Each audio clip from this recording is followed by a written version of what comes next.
Sarah here, welcome back. I am here wrapping up Rama, which I did pretty darn well at, probably because I had mental breakdowns over my husband's needing heart surgery and all this other stuff, and I kind of curled myself in a ball and read, and it was just delightful and ignored life for a while. The first thing that I ended up reading, and I don't think I started on the correct day, but maybe I did. Well, the first thing I read was Big Mushy Happy Lump. This is the second Sarah Scribbles collection book by Sarah Anderson. This hit the Own Voices and the graphic novel, hit both of those, and this was cute. Not as nice as the first one, which talked a lot more about depression. This was more about being an adult and dating. So this was cute, but not as cute as the first one. If you like her blog, then you probably will enjoy it. I wouldn't recommend buying it, but if your library has it like mine did, have at it. It only takes a little bit to read. The next book that I read was Mer Charmer by Amy Verse. This fulfilled the challenges for read a book with Rama in the title or author name, and a book with water on the cover, because in case you didn't realize, this is a mermaid book and she's swimming in the water. And this is the second book in a 3-book series. This one features Phoebe. Her sister was the heroine of the first book, and she is basically trying to save the mermaid people. And it was cute and fluffy and light and just what I needed at the time. It was also short, another bonus, since was really slumpy when I started reading Rama. In this world that they all live in, there's just a lot of magic around. So it was fun and cute and all of that. A bit forgettable, but because I'm only 5 days later and I'm already kind of like, what was this about? But I enjoyed it at the time. It was enjoyable for me. For a book I've been anticipating, I read finally Forever Geek, the final Geek Girl book by Holly Smale, and I loved it, and it was wonderful. And I just like Harriet Manners so much. She really is such an interesting person, and I enjoyed seeing the end of her story, and she's just like full of catastrophe everywhere, and I just love it. I absolutely love it. And she just learned so much, and she's grown up so much in the past book, in all 6 of these books. And it was just the perfect ending for this, and I just loved it, and I do believe I gave this one 5 stars. And I just, I just love her.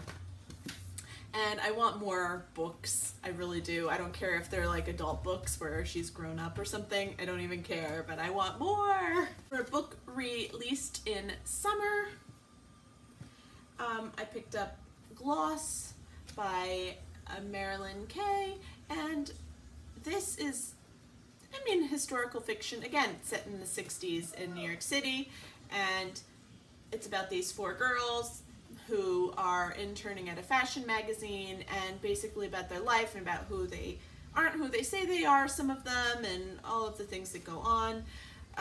This was just okay for me. It wasn't all that interesting. It was, again, just another forgettable book. It wasn't all that interesting, so I'm kind of glad that I have it off of my shelf now, to tell the truth. It's nothing that I haven't read before. It is a young adult book, so maybe the young adult community who hasn't read this book about a bazillion times and didn't see all the problems that were going to come a mile away would like this book, but for the adult reader, not so much. For short book, which is 150 pages or less, I read finally A Study in Scarlet by Arthur Conan Doyle.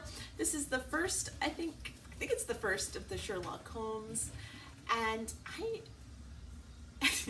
am ashamed to admit I've never read any of the original Sherlock Holmes books, and I'm also ashamed to admit how long it took me to realize how part 2 actually relates to part 1 in this book. My husband could attest. I was in the book and I just went, oh! no. And he was like, oh, you get it now finally, do you? So maybe I'm slow, I don't know, but I really, really, really enjoyed this. I'm so glad I read it. It's hard to summarize such a classic novel as this, but it was, I think I read this in a day as well, so it wasn't a very difficult read. If you haven't done it, just bite the bullet. It only takes a little bit to read it. Enjoy. Enjoy. At that point, I had hit all of the challenges except for the one to read 7 books.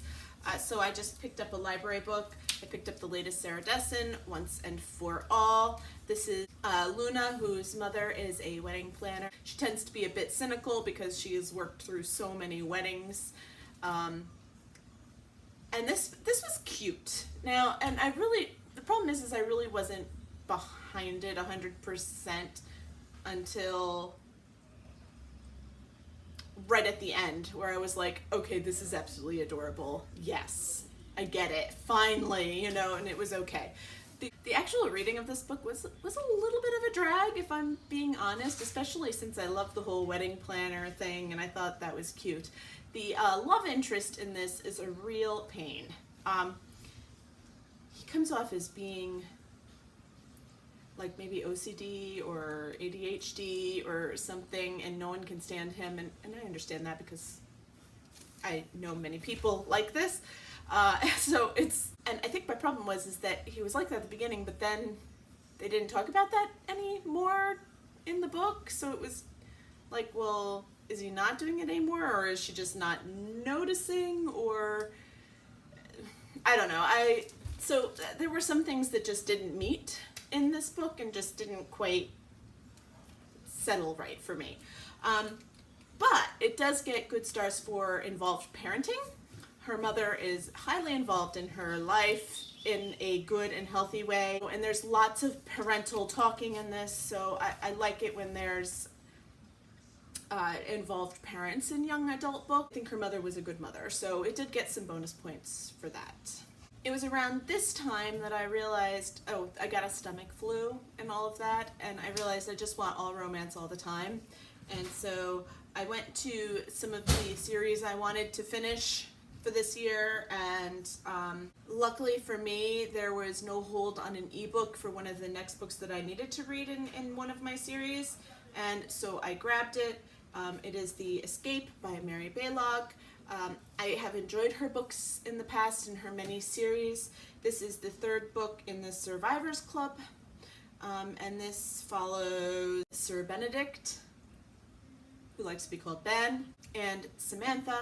This is, again, maybe I'm being picky, but it wasn't quite what I wanted at the time. There is a lot of emotion going on here. He is barely able to walk from injuries sustained during the war, and she had nursed her husband, who had also had injuries from the war for 5 years before his death.